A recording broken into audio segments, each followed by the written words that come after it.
नमस्कार, मैं भारती आज आपके लिए एक नया विषय लेके आई हूँ। आज हम जानेंगे कि क्यों कहा जाता है श्री गणेश जी को आदिदेव। भारत की देव परंपरा में गणेश आदिदेव हैं। पौराणिक शिव परिवार में वे अंबिका तथा शंकर भगवान के दूसरे पुत्र और रिद्धि सिद्धि के मालिक हैं। वे विकट एकदंत तथा विनायक हैं।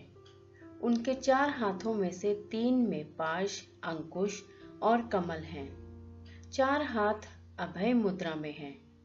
मूषक उनका वाहन है। वे मोदक प्रिय सिंदूर मंडित मंगल रूप हैं। विघ्नेश्वर के रूप में वे सर्वदेव पूजित हैं। विद्या शुरू के समय विवाह, शादी, प्रवेश, निर्गम, संग्राम एवं किसी संकट में उनका आह्वान, पूजन व स्थान जरूरी माना गया है।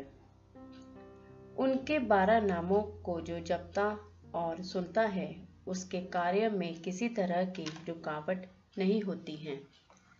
ये नाम हैं गजानन, कृष्ण पिंगाक्ष, सिंदूर वर्ण, ओमकार, एकदंत, शुभकर्ण, चतुर्भुज, भालचंद्र, महाकाय, मंगल मूर्ति, वक्रतुंड लंबोदर।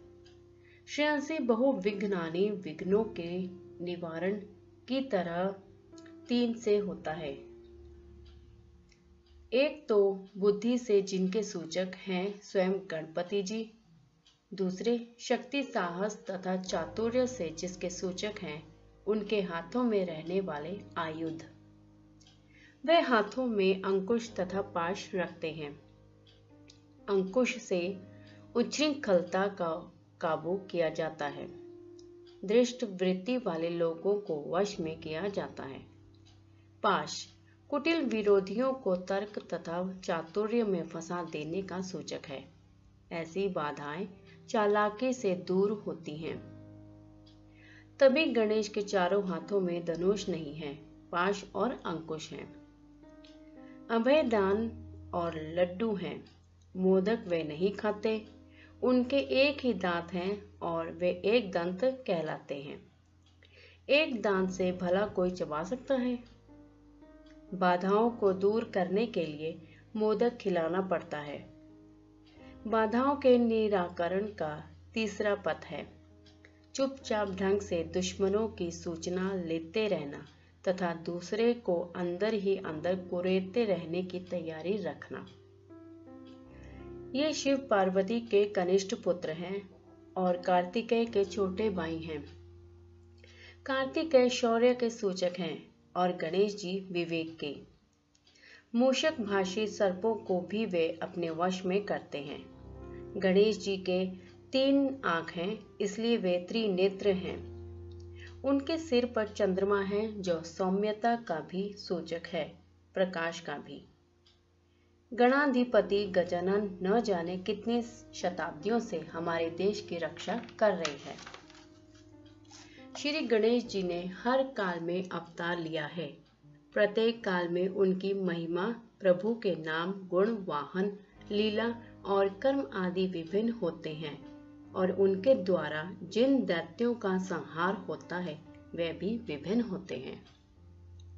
गणेश जी ने सतयुग में महर्षि कश्यप व उनकी पत्नी अदिति के घर पुत्र के रूप में जन्म लिया और महोत्कट विनायक के नाम से लोकप्रिय हुए। उनकी 10 भुजाएं तथा वाहन सिंह था। उन्होंने अनेक शक्तिशाली असुरों का वध किया।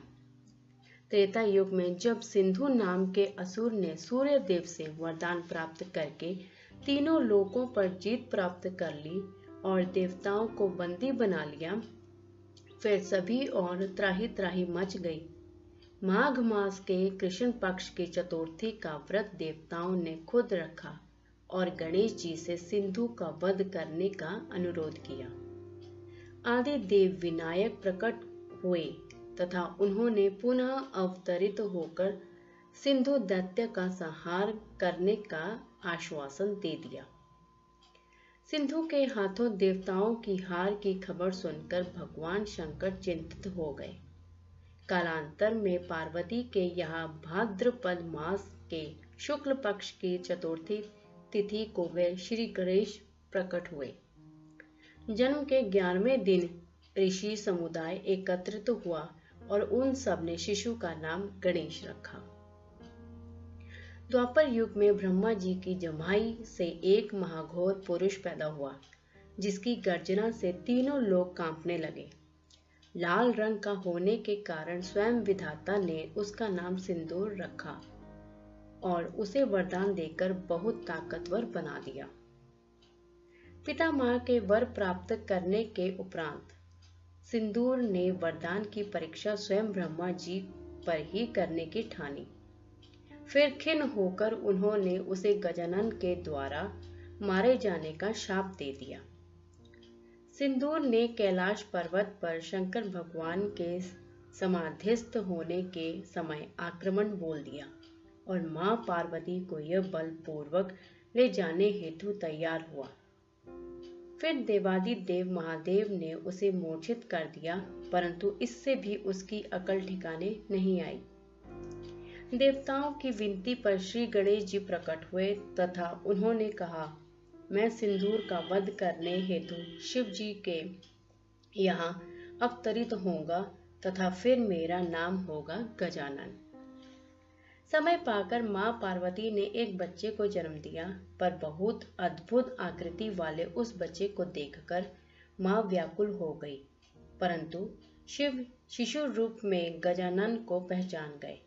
पुराण के अनुसार श्री गणेश जी कलियुग में श्री गणेश साधारण व्यक्ति की तरह द्विभुज रूप में अवतार लेंगे तथा उनका वाहन अश्व होगा।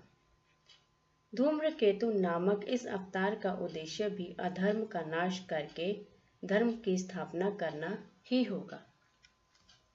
तो हमने आज जाना कि गणेश जी को आदिदेव क्यों कहा जाता है। अगर आपको हमारी ये वीडियो पसंद आई है तो हमारे लाइक और शेयर ज़रूर करें। धन्यवाद।